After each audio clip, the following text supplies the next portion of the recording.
What's going on YouTube? It's Teej back again with another video, and today I am giving you my way too early 2023 NFL mock draft, and hopefully you all enjoyed today's video. If you do, be sure to hit that like button, and if you're new around here, want to see more football and sports content in general, be sure to hit that big red subscribe button, and of course join me for a conversation down below in the comment section. Tell me what you think about your favorite team's NFL draft that we just saw a couple months ago, or what you're looking forward to in the 2023 draft class, the quarterbacks, a lot of talent to go around, and maybe some potential holes you think your team might have. Love to be able to talk some football with you down below in the comments section. Let's waste no time. Let's jump into it using the PFF NFL Mock Draft Simulator. So if you have a problem with the draft order, take it up with them. Also, I just reacted to my 2022 way too early mock draft. That was a fun time. Be sure to go back and check out that video. And, I'll say this off the rip. This is not at all going to be close to predictive. Like, this is going to be something that is in flux throughout the majority of next year. But let's go ahead and start with who I think is probably a safe bet to be the number one overall pick and number one player on a lot of people's big boards. Let's go with Will Anderson Jr. Let's just say in this world that Desmond Ridder has this type of season where he's good enough, and let's just say it's Davis Mills in Houston-ish. And because of that, Atlanta's saying, hey, let's give Ridder another year, maybe a full season under his belt. Let's go best player available. And they get an impact edge rusher like Will Anderson Jr. Guess they took a couple of edge rushers, but Will Anderson Jr. is an improvement over someone like a D'Angelo Malone and company. So let's go with Will Anderson. And then with the Houston Texans, kind of playing off that Davis Mills idea, let's just say maybe the first full year, they think they can do better. They need to chase the upside, and they think Bryce Young is that guy. Little narrow, but dude who has a great arm, mobility, can make a lot of wow throws. So makes a ton of sense. And, this kind of goes without saying. You're going to hear me saying it a whole lot from this point onward. A lot of these guys, the reason they're on their list is because they play for a power program and naturally there's a lot of eyes on them, or because they're great athletes. And for a handful of guys, they're both. So I'm going to try to condense this video in size by not calling everybody uber great athlete, but from here onward, you're going to hear me saying that a whole lot. But first, another quarterback off the board. I'm going to go CJ Stroud here. Another guy, that's going to get a lot of hype, power program, good athlete, et cetera, et cetera. Similar-ish problems just from when you look at him, and you can kind of notice it right away, locking on to one receiver, and it's that Ryan Day type of offense. So I can see CJ Stroud having a lot of the same knocks that people gave against Justin Fields, and kind of what we're seeing from Fields so far. So this is also a huge year. If Fields looks good in his sophomore season, I think CJ Stroud's draft stock will improve because of it. Then moving on to the Seattle Seahawks, you could go in a myriad of different directions here. And, again, we're not trying to be too predictive here. Let's go Jalen Carter. He, outside of Will Anderson, he might be the next best non-quarterback in this draft class. So, dude had unreal numbers at Georgia in a lot of ways. Was the guy who had the production taken away from the likes of, a Jordan Davis or a Travon Walker, who, of course, goes number one overall. So, Carter had the number. He's got an unbelievable athletic profile. So, he's going to be close to a lock for a top 5 pick. Of course, in a year's time, this may look very stupid. Next up, let's get to the Jets. And, this is a tough one because you could send this in a lot of different ways. Obviously, they go edge, wide receiver, as well as cornerback in this year's draft. They already have Quinnen Williams, so, Jacqueline Roy, Brian Brees could be in play here. But you know what? Let's have some fun. Let's go Eric Armstead. This is a guy who, we'll see. Clearly PFF has him high on their board at this point in the process, but guy who's transferring to Georgia to be closer to home, and, in an age where, Kyle Pitts looked good as a rookie, presumably going to get better as a sophomore or as a second-year player, you're going to start seeing people try to find the next Kyle Pitts. And Eric Armstead has the build and the athletic ability to be something similar. He has gained a little bit of weight now that he's transferring over to play in Georgia, so you might be able to use him in that inline type of situation. So be an interesting guy to watch throughout this process and see where his stock goes. But he's listed as a tight end, but he really is one of those hybrid players. And because of that, maybe he breaks the mold for tight ends and gets into the top 5 like Kyle Pitts did. Then we get to the Jags, and let's go with Kayshon Boutte. I mean, this guy is just absolutely electric. Really fun player to watch, though, and he has that prototypical size. Him and Jackson Smith and Jigba, I think, are going to be 1 and 2 when it comes to receiver rankings throughout the majority of this process, at least early on. So for the Jags, need a number 1 guy. Makes a ton of sense. Help out Trevor Lawrence in this situation. Then we get to the Carolina Panthers, and you can break this in a handful of different ways, but let's just say Matt Corral isn't the guy. I think a quarterback that a lot of people are overlooking in this process, and then let's say in this world, Matt Corral, the reason they're moving on from him is because, Matt Rule's not there. Let's go Tanner McKee, and I think he really could be, I don't want to say this year's Zach Wilson, but NFL size, NFL arm, can make some great throws. And, Stanford won't necessarily have an offense where he's going to put up gaudy numbers, but I think this is a guy who has been a little bit forgotten in this process because Tyler Van Dyke had an unbelievable second half of last year. Will Levis has some arm talent to go around coming from Kentucky. So maybe Tanner McKee's a little underrated right now, but there were conversations midway through this year where it's like, hey, maybe if he enters, is he QB1? Because Rattler's off the board and Howell's stock's falling. We don't know about Willis, so on and so forth. There were conversations that Tanner McKee could be this year's QB1. So I definitely think he's in play to be one of the first three quarterbacks off the board like I have in this situation. Then we get to the Bears for the first time. We're going to go back to the well in the receiver position. This is where I'm going to go Jackson Smith-Njigba. This is a Chicago team that needs wide receiver help. Velus Jones Jr., I don't think it's really going to be all that much of a help. Older wide receiver, does have some speed. We'll see. I could definitely be wrong there, but wasn't somebody who really stood out to me coming out of Tennessee. This could be somebody who makes a big impact. The biggest conversation talking point is it seems like Ohio State's going to continue to play him in the slot. I hope we can see him a little bit more on the outside next year just so we can kind of dispel any concerns about that transition from playing inside to playing outside, but worked out for Justin Jefferson, so who says Smith-Njigba can't do the exact same thing? Then we get to the Giants, and Daniel Jones, fifth-year option, not picked up. Let's go with Will Levis here. Arm talent for days, like I said earlier. And if he puts together a second consecutive season, that's really impressive play at Kentucky. I've heard a lot of people say, well, I was looking at Wan'Dale Robinson last year that Will Levis really stood out. Well, that's the quarterback wide receiver relationship for you. But if he makes it back-to-back years of really high-level play, gets good grades from Pro Football Focus, pass the eye test, playing inside the SEC, this guy is going to be hard to argue out of the top 10, especially considering there's still a lot of QB needy teams out there. Then we get to the Washington football team. Again, we're not trying to be predictive here, but let's just say in this spot they go cornerback. I like Eli Ricks, and this is a team that William Jackson II hasn't been everything that he is supposed to have been when they signed him coming out of Cincinnati. So Ricks, a transfer going to Alabama, some good play at LSU. So sticking in a competitive conference, high athletic profile, 6'2", and there's a couple of big corners in this draft class that I think naturally people are going to pass the eye test on. So 6'2", ideal size, could be a guy who finds himself going to the top 10. Then we get to the Pittsburgh Steelers, and, this is where I'm going to go offensive tackle. I think Pittsburgh, in a lot of ways right now, are set with their offensive line, but another year of Dan Moore, another year of Chukwuma Okorafor, who they did give a 3-year extension to, need I remind you. That might change people's, perception of that. Let's go Peter Skoronski. Not necessarily the biggest guy. I don't think he'll be an all-world athlete, but just kind of like how Rashawn Slater, good athlete, a little bit short arms, but man, you just look at him, he's technically sound. Maybe Skoronski gets that same type of, pass because he's not the biggest guy or, this all-world athlete, but he just gets the job done. Maybe that's good enough to get him inside the top half of the first round. Pittsburgh, tackle needy team, definitely an eye to keep your eye on throughout this process.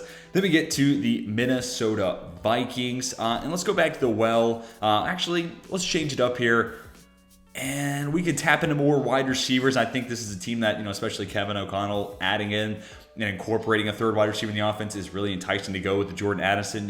Is he going to be at USC or at Texas? That's a fun question to try to answer.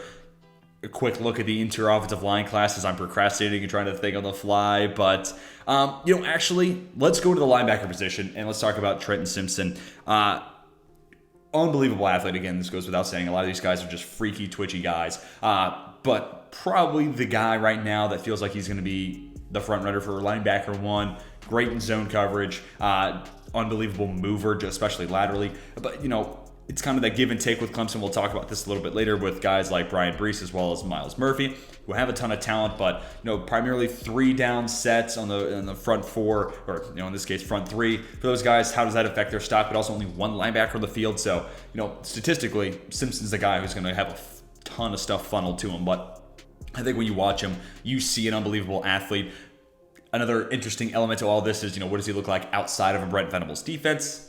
This will be a good chance for him to be able to prove that, hey, I'm scheme versatile. I can be just a playmaker no matter what defense you decide to run. And, for Minnesota, 1 year of Jordan Hicks, Eric Kendricks is getting old. Might be time to make a, sizable investment in the future of that position. They did draft Chaz Surratt a couple years ago, but this could be that, first round type of, arsenal and redeployment of assets into that position group. So I think it's an interesting fit. And again, I'm not trying to predict the future here. Then we get to the Eagles and could go in a handful of different directions here. Let's go cornerback and let's go back into that draft class. This is a team that didn't go corner this past year that I was like, feels like they could have done better there. This is definitely a guy I'm going to look back and be like, this is not a great scheme fit, but especially if it's, the Jonathan Gannon, lots of soft zone. Cam Smith is probably the last guy they would want necessarily filling that, because Cam Smith in a lot of ways has just been the continuation of J.C. Horn's play with the Gamecocks. It's tough to helmet scout like that, but when you don't change a whole lot in your scheme, it makes sense that this guy plays a lot of the same ways, kind of like what we were talking about with Trent McDuffie and Byron Murphy before him. But Cam Smith is this guy who's physical, wants to go get wide receivers to the line of scrimmage, and he's really good at man press. And if you're good at that, you feel like you can teach your cornerback a lot of other things. We'll see what the athletic measurables are, especially deep speed. That's always something you want to check off the box when you talk about cornerbacks, but feels like he could be the next J.C. Horn. Now, I acknowledge not a great scheme fit then going to Philly, but a team that could certainly take a look at the cornerback room, get a little bit younger because Darius Slay getting older, and they could use a CB2 as is. Then for the Raiders, okay, now let's go back to the offensive line, and let's actually go tackle here. Let's just see in this world, Leatherwood doesn't stick at tackle. He needs to be moved inside to guard. Anton Harrison, a guy who's put together some really high caliber play in the Big 12. Now that could be concerning. It's an offensive heavy conference. Sure, but I think if he does it again this year, it makes you feel a little more validated. This guy's a good football player. Yes, he plays in an offensive heavy conference, but good play is good play. Has ideal size and, can be a little bit better of an athlete than Orlando Brown Jr. coming from the same school. Then the Miami Dolphins, let's stay in this position group, and this is another tough one because Broderick Jones is interesting. Zion Nelson, keep him in in and around the area. Let's actually, we could go Paris Johnson. Let's go Broderick Jones, stepping into a starting position again. He actually did a couple years ago, but kind of moved around. I think he's going to be starting left tackle and put together some good play. The reason I go tackle here over someone like a Paris Johnson is, I think Robert Hunt, I think personally profiles a little better at guard, especially as a mauler, but saw what he could do with the ball in his hands on the accidental touchdown that was then taken off the board, but is a good quality mover. So maybe he sticks at right tackle and you're moving Eichenberg with shorter arms to guard. So we'll see how this offensive line shapes out. But for right now, let's go tackle, err on that side as opposed to going IOL with a 15th pick. New England Patriots, and a lot of fuss about no wide receiver, and honestly, I think the cornerback room is even worse. Let's go get Jordan Addison here, help out Mac Jones, and Addison.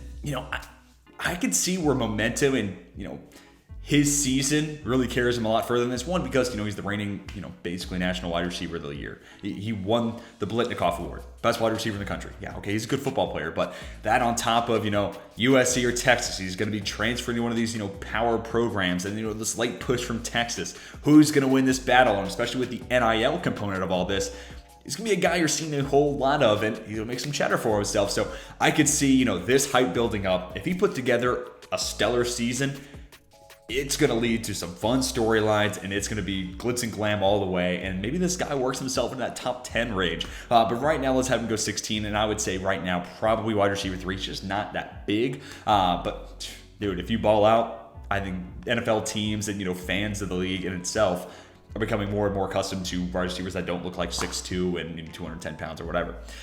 Let's get to the Titans now. And, this is where I'll go into your offensive line. This IOL really is kind of a tough unit. Paris Johnson Jr. right now feels like the guy who most suited to play day one. We'll see. Ultimately, I don't know exactly where the Buckeyes plan on playing him. They tend to move people around, so that's kind of interesting. Does he maybe get a couple reps at tackle? Time will tell there. But, say he's an option to plug and play at, as a Nate Davis replacement or, a year removed now, a Roger Saffold replacement for this team. That interior offensive line and Ben Jones, the center on a 1-year contract, it's looking a little thin now, and I think it's only going to look that much more thinner in a year's time. Back to the Texans. So let's get a reminder here. What did we do with Houston's first pick? That's right. We went quarterback. Bryce Young. How did I forget that? Now let's go. These D tackles are going to go a whole lot earlier than this. So this is going to be the downfall of this way too early mock. Let's go Jacqueline Roy, former number 1 overall recruit. If my memory serves me, him and Brees were both top tier recruits when they came out of high school, and haven't fully put together the production, but they have those profiles given their athletic ability and high recruiting status that they are breakout candidates. And both of them have put together good play at big schools, so it just hasn't been top 5 type of pick.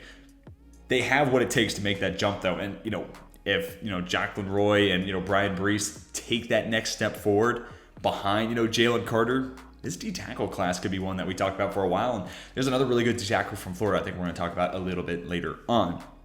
Back to the Eagles. So we went cornerback earlier. I remember this one. And I'm going to do the exact same thing I did in last year's Way Too Early mock, go corner safety for the Eagles. But this time I'm going to give him Jordan Battle. And I'm a big Jordan Battle guy. He's not necessarily the most fleet of foot. This is kind of the exception to the rule. When it comes to speed, that's not his game.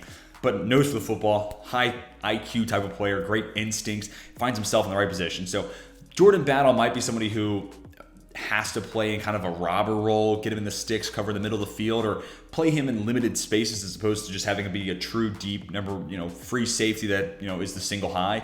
I don't think that's his game, but I could see split high or, split looks, 2 high coverages still being something he can have success in despite having to cover half a field. But I think especially, cover 1, rotate him down in the box as a robber. I'm spitballing here. I think he'd have a lot of success there, leaning on his instincts and his, football IQ.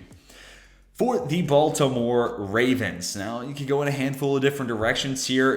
Edge is interesting, but let's go ahead and give them Brian Brees as the team that's going to need to get younger on the interior right. Brandon Williams coming back. Calais Campbell signs a 2-year deal. Both those guys are on the wrong side of 30. Brian Brees, if he falls here to 20, that would be something that right now doesn't feel likely, right? So it is a spot, team that takes value. First and foremost, I can see them prioritizing that here at 20. Now, they did take Travis Jones, and that's coming to my mind now, but, Travis Jones is primarily your run stopper, and maybe you play Brian Brees as your 3-tech, and he's your pass rushing specialist. I still think they can find a way to get both those guys on the field at the same time. Then we get to the Arizona Cardinals, and, a couple different places here. Well, let's go ahead and take a look around the board. You know what? Actually, I'll stop it right there. Myles Murphy, he could definitely be a guy who goes higher than 21. The tough issue, and this goes for Brees as well, lots of 3-down lineman sets for Clemson. That leads to a lot of double teams. So you're not going to really get to see the full arsenal of moves and get to see these guys win in one-on-one situations, which is the true pedigree of seeing, can you beat the guy across from you? And that's what we want to see, analysts, fans of the NFL draft, but also teams, right? The guys making the decision. So that could hamper in it, but he's going to be an all-world athlete. And if he shines in the little bit of one-on-one chances he may get, that could be enough, right? Even if it's a small sample size, we've seen where sometimes teams are willing to take that risk. If you're an on-world athlete, he could put together that type of profile where you roll the dice and he goes higher than 21. Or he becomes a risky pick at 21, but one where the Cardinals say, if he banks, if he hits, then awesome, we got an absolute value here. And if he doesn't, okay, back half the first round type of pick. I think Arizona might be picking higher than this. That's just my take on where I see the Cardinals right now. Back to the Seattle Seahawks. So again, let's get a reminder. We went Jalen Carter earlier. And this is definitely a team that could be going quarterback. Don't want to knock that. Let's go ahead and go Tyler Van Dyke here. They could have done it earlier, but I just didn't want to go 6 picks, 6 quarterbacks. That'd be lame. Nobody wants to see that. But in this spot with 2, first round picks, more than likely, if you're going to take a quarterback, you want to do it with your first one. It's kind of a nice show of confidence, like this is our guy. Or they're trying to do that and maybe parlay it into a younger, I don't want to say younger veteran because it feels like it works against it, but a veteran who may be able to give you multiple years, an extended contract of sorts, and maybe you build around the franchise with that type of guy in mind. But 2 first-round picks, if you walk away with Jalen Carter and a Tyler Van Dyke who had a sick second half of last year. Now we need to see it for a full year, but if he picks up where he left off last year, he's probably going higher than 22. Maybe he's in contention at 4, and you add another type of first-round talent, maybe a defensive lineman here at 22. But I think in this situation, if you're a Seahawks fan in the way too early process, it's kind of nice to think about potentially having those 2 guys on your team in the future. Then for the Chargers, you could go in a handful of different ways here. Linebacker could be fun. I still think this team needs to get better in the middle. And you know what? Let's go there. Let's go with Noah Sewell. Now, I know they have Rashawn Slater and not Penei Sewell, but those were the top 2 tackles in last year's draft class. And it'd be kind of fun to be able to say Noah Sewell and Rashawn Slater get to be teammates, and Slater can kind of have some fun and poke some fun, and maybe we can create a little rivalry between potentially 2 of the next best elite type of left tackles in the future coming off really good rookie years. I digress. I'm rambling here. But Noah Sewell, maybe the hardest hitter in this draft, linebacker, safety, a lot, whatever you want to put them into. This dude lays the boom, has good athletic ability, so excited to see what he can do with another year under his belt at Oregon. And it's also a Chargers team that really needs to get better in the middle. Thought about nose tackle here, but we're going to wait a little bit longer for a guy I think could fill that type of role.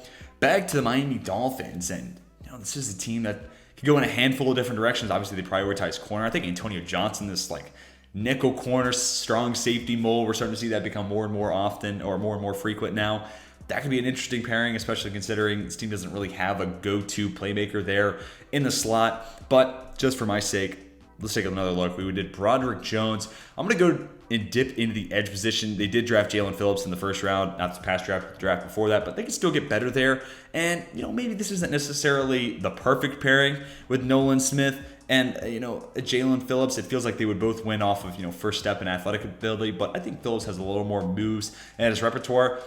But for the sake of the video, let's just go ahead and go Nolan Smith. This dude right now pretty much wins first step. And, a little bit undersized. If you're going to win, that's a really fun way for you to win. And that's one where you look at guys like Brian Burns, who maybe just don't look like, this behemoth built out of a lab, Myles Garrett type of, big guy. But that first step speaks for itself, right? And getting the quarterback's a race. And when you get that first step, that's an advantage. So Nolan Smith kind of has that. Now I'd love to see him be able to add moves to that and counters to those moves, but take it a day at a time, right? And this is an intriguing prospect coming from, a Georgia defense, and he's another one of those unreal athletes on that defense. So definitely a guy I think could go pretty high, and it may well be a first-round pick next year round. For the Indianapolis Colts, let's go to the wide receiver position here. Now, I know they did add Alec Pierce. Again, we're just kind of talking about prospects here more, though, than the fits. But I'm a big Josh Downs guy. It's just adding another vertical threat to an offense that already has, I don't want to call him a one-trick pony, but Alec Pierce, who's a 6'3", 40-plus inch vertical, downfield, vertical tree wide receiver. And, Michael Pittman's the near possession guy. Yeah, I think Downs, though, adds a whole lot in the yak game. He's really elusive, and he just has a knack to be able to break tackles and create more after the catch. So maybe, Downs, while he does have good speed and can make things happen down the field, his ability, both the sticks, though, to compare with, Michael Pittman and Alec Pierce, maybe that completes out that wide receiver room. For the Dallas Cowboys, could be another team that looks at the wide receiver room, though. I do like Jalen Tolbert and where they got him this past year. This team could also add help in the secondary. They could get some defensive line help. Honestly, in this spot, I'm intrigued by safety. And let's go with Antonio Johnson. Again, not really nailing for fits. He gets to stay in the state of Dallas. But Antonio Johnson's going to be this really interesting slot/nickel corner fit so far. These guys typically want to make the move to outside corner or safety because that's where the money is at the next level. And also, if you can play outside corner, you proved, you can do the hardest task more than likely, and safe to assume that you could probably shift inside to play the slot. So I'm interested to see ultimately, where he is lining up for Texas A&M this upcoming spring. But where he was last year, playmaker, plays against the run at a high level too, so you'd love to be able to see him make an impact in the passing game, but as well as in the running game. So another really intriguing prospect, the whole point of this video. Then for the Cincinnati Bengals, let's go ahead and add to the edge group. Why not? Let's just say maybe Sam Hubbard takes a step back and it becomes a position where people are saying, okay, that's the quickest position where you can get better. Andre Carter, obviously coming from a small school in Army, literally epitomizes having a train moving in your direction. Get off the tracks, stay on the tracks or get off, right? That's almost what it looks like the little bit I have seen. And that's part of why, despite him going to Army, you would think, what have you seen so far? Well, he's a really highlight-driven type of guy because every clip looks like he is just absolutely trying to run through, not around, but through another human being by just moving fast, between them, flash style or something like that. But interesting to see if he can add some more moves and become a more polished pass rusher now. You compare him to some of the other guys in this class, maybe he is a little further along in that process, but still predominantly wins with athleticism coming from a small school, playing in a small conference. So that will be something that holds him back a little bit. Maybe doesn't vault him all the way to the front of the first round, but hey, we're still early on. Back to the Lions. We went quarterback early on, and I think this is a team that can still get better in the secondary. And, Kelee Ringo is probably a guy who's going to go in the first round. I'll talk about a couple of these other names because I don't believe they're going to make the cut here. But Chris Abrams-Drain, another one of these, safety cornerback type, so we'll see where they move. Noah Daniels has battled so many injuries. He is probably a name that if you watch mock draft videos, you've seen 1,000 times before, just because we don't know when he's ready to come out, and part of the reason he has not come out already is because he can't stay on the field. So that's obviously something that could potentially hold him back. And I think another really interesting pick here, and let's have some fun here. Tony Grimes was actually the #1 overall cornerback prospect in his recruiting class, and then ultimately because of the coronavirus reclassifies and goes to UNC a little early. And because he's playing at a younger age, the last 2 years he's kind of looked like that and maybe been bullied and pushed around a little bit, but the talent's there. And when he jumps the pass, he's on it. The athleticism, it shows, it speaks. He has NFL caliber size. So the makings of a true #1 cornerback, and he's still young. If he shows anything this year at UNC, I have a hard time thinking he's not a first day or two pick, just because young player, athleticism. That's not going to be somebody the NFL passes up on.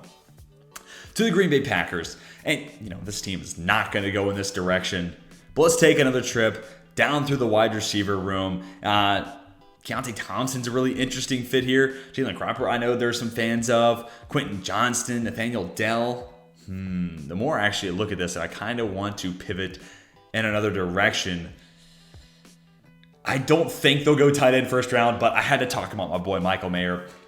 This guy's been the best tight end in the country. He's been the best tight end in this class since he got to Notre Dame and was playing as a freshman. This guy, if you've watched any Notre Dame game over the last 2, going on now 3 years, depending on when you're seeing this video, and if you're not seeing when it first comes out, this guy is the best player on the field for Notre Dame's offense. And I mean, a lot of players get drafted off that offense, but anytime Notre Dame needs a big play, he comes up with it. Plus, he has the size, has the ability, and another one of these hybrid tight ends. He can place him in line, but because of his athletic ability and his comfortability playing wide receiver, he could be an outside or a slot option for you there. So don't know if we get 2 tight ends / pass catching hybrids in the first round next year, but Mayer right after Eric Gilbert, if things work out for Gilbert, could be a really fun pairing. And honestly, even looking more at the tight end position, not the same type of mover, could play outside, but Jaheim Bell could be in for a big year. So I'm excited to see what this tight end class grows into over the course of the next 300 days or whatever. Okay, Kansas City Chiefs. Let's go Kelee Ringo here. This is the other, those 6'2" corners I was talking about earlier. Prototypical size. Makes a ton of sense, and especially for Kansas City, man press. I think he'll fit in really well there. Again, just check. We got to check the box. Do you have deep speed? Especially coming from Georgia, where that pass rush and that front seven makes such a big impact. Are you really having to respect an offense for 2.5+ seconds, 3 seconds? If things start to go into scramble mode. I don't know. So it'll be interesting to see more tape, and if those situations come to arise where a quarterback finds himself with a clean pocket and a lot of time to throw.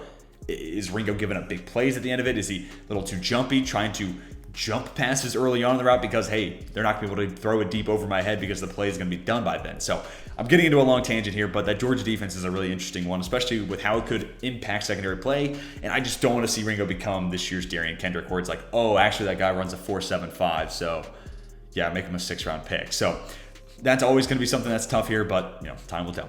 Okay, Tampa Bay Buccaneers. I don't think they'll go running back, especially considering they just took Rachaad White. Let me walk that back. Rachaad White shouldn't stop you from drafting a running back if you really, really like him. I just don't know if the Bucs are a team that's going to prioritize running back in the first round, but say they did and added Bijan Robinson. This is going to be a really, really fun running back class, and we'll kind of take a look at it and then some of the other remaining players on the board just to kind of give you some of my initial thoughts of this class. But Devin Achane, that dude is a burner, but he has some moves and the ability to break tackles. Excited to see him this year. Deuce Vaughn, if he wasn't 5'6", gonna be hard to not see him go in the first round, but he's 5'6". Really fun player though. And Tank Bigsby, the name speaks for itself. So really fun running back class, and especially as more people kind of get on the bandwagon of running backs shouldn't go in the first round. There's not enough value there. Does this class change things for some people? Anyways, I digress. Let's talk about some of the remaining people, and then we'll get into these this Bills final pick. Isaiah Foskey is a fun one. Obviously, I'm a Notre Dame fan and really excited to see what he brings to the field this year. But starting to see his name float around in first-round conversations. Then he decides to go back to Notre Dame. So what is he and specifically playing for Coach Freeman now? Defensive background. What does that look like, and what kind of numbers does he put up? Carter Beebe could be one of the best tackles. And, I really remember getting Gervon Dexter in here, but 6'6", 300-plus pound D tackle. Sign me up for that. I think that's awesome. Devin Leary, could be one of these, quarterbacks that takes the next step and put himself in contention to be one of the first, handful of quarterbacks. But, I didn't want to put quarterbacks at every pick here, so I had to stop it somewhere. So Leary did not make in this mock draft. We talked about a couple of these guys. Kalijah Cansey, this is probably your prototypical day 2 type of single gap pass rushing D tackle, at least as I see him right now. Andrew Voorhees could certainly be in the running for interior offensive line 1. Sean Tucker has a great Twitter account. I didn't talk about Brandon Joseph, but he's this safety that probably would have been a day first or second day type of pick, right there neck and neck in my eyes with Jaquan Brisker early on in this process. And then he decides to go back to school and ultimately transfers then to Notre Dame. So he really is, on a way, going to be the guy stepping in to a Kyle Hamilton starting position. Not going to be the same role per se, but what does that look like? What does Brendan Joseph look like in Coach Freeman's defense there at Notre Dame? And, does he look as good as Kyle Hamilton? Does he become a first rounder? Something I think is totally in the cards. Zach Harrison, I actually had my way too early mock last year. Maybe he puts it all together. Really nice size and speed profile coming from Ohio State school with, good track record of edge rushers. And, Spencer Rattler's kind of where we're ended. I don't think I need to elaborate a whole lot on him. A lot of people know, why he's back at school and actually transferred to a different school. But a chance to repair his stock here and now. Ultimately, what I'm going to do here with the Bills is let's just go Zion Nelson. This tackle, formerly tight end, getting better year over year. And a lot of people are going to be watching Tyler Van Dyke. I think Zion Nelson, in turn, is going to have a lot of eyes on him. If he takes another step forward, this guy could easily become a first-round pick. Think about Bernard Raymond, tackle, or tight end turned tackle, but not being 25. That's a really intriguing prospect. And for the Bills, Spencer Brown, we'll see what he continues to develop into, but could be a team that's looking at a potential tackle or maybe even a guard in the future if they decide to move Brown maybe inside. But that's going to do it for my way too early 2023 NFL mock draft. Hopefully you all enjoyed. If you did, be sure to hit that like button. It would help me out a ton. And if you're new right here, be sure to hit that big red subscribe button. And of course, this is just a catalyst for a conversation. Tell me what you think down below in the comment section. A lot of this is going to be wrong. I'm getting that out in front, but tell me what you know about these prospects in the early stages. Love to have your thoughts and your feedback. Help me make my scouting report. I would appreciate that. Help me save some time. But that's going to do it for me. Hope you all have a fantastic rest of your day. Till next time, my name is Tej, and I'm signing off.